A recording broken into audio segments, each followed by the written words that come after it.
साल 1323 कबल मसीह, मिस्र का एक जवान बादशाह कंगटौत-इन-खामून सिर्फ 19 साल की उम्र में दुनिया छोड़ जाता है। उसे सोने गोल्ड से लदी हुई एक कब्र में दफन किया जाता है और दरवाजा हमेशा के लिए बंद कर दिया जाता है। 3000 साल बाद 1922 में हावर्ड कार्टर ने वो दरवाजा खोला। उन्हें लगा उन्हें खजाना मिला है, लेकिन असल में उन्होंने मौत का दरवाजा खोल दिया था। अगले कुछ सालों में जो हुआ उसने साइंस को हैरान और पूरी दुनिया को खौफजदा कर दिया। क्या वाकई किंग टुट का श्राप आज भी जिंदा है? हावर्ड कार्टर पिछले 15 सालों से इस मकबरे को ढूंढ रहे थे। उनके इन्वेस्टर लॉर्ड कार्नवन थक चुके थे, लेकिन 4 नवंबर को पहली सीधी मिली। जब वो मकबरे के आखिरी कमरे तक पहुंचे तो वहां एक मिट्टी की तख्त मिली जिस पर लिखा था, मौत उस शख्स के परों पर सवार होकर आएगी जो फेरू की शांत को भंग करेगा। कार्टर ने इसे महज एक दारने वाला जुमला समझा और काम जारी रखा।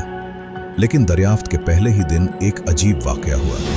कार्टर का छोटा परिंदा, जिसे वो खुशकिस्मती की अलामत समझते थे, उसे एक कोबरा ने खा लिया। मिस्र की तारीख में कोबरा फेरोज की हिफाजत का निशान माना जाता है। क्या ये पहली वार्निंग थी? असल दहशत तब शुरू हुई जब लॉर्ड कार्नवान की अचानक मौत हो गई। मकबरा खुलने के सिर्फ 6 महीने बाद उन्हें गाल, चीख पर एक मच्छर ने काटा। वो इन्फेक्शन इतना तेजी से फैला कि उन्हें निमोनिया हो गया।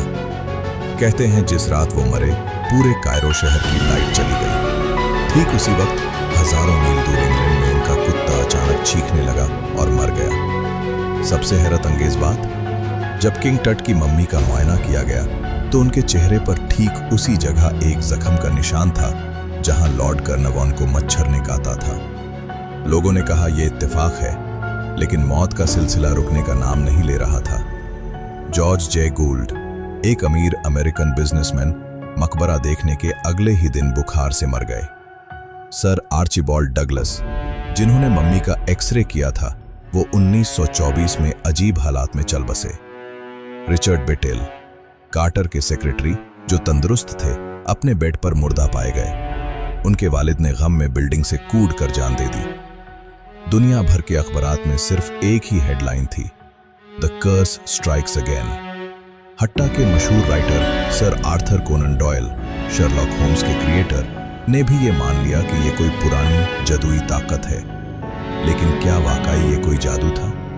साइंटिस्ट कहते हैं कि 3000 साल बंद कमरे में एस्परजिलस फ्लेवस जैसी जहरीली फंगस पैदा हो जाती है जो सांस के जरिए फेफड़ों को खत्म कर देती है। लॉर्ड कार्नवान पहले से बीमार थे, शायद इसीलिए वो इसका शिकार बने। लेकिन एक सवाल अब भी बाकी है। हार्डवॉर कार्टर, जिन्होंने सबसे पहले कब्र खोली और मम्मी को बाहर निकाला, वो 1939 तक जिंदा रहे। उन्हें शराब ने क्यों नहीं मारा?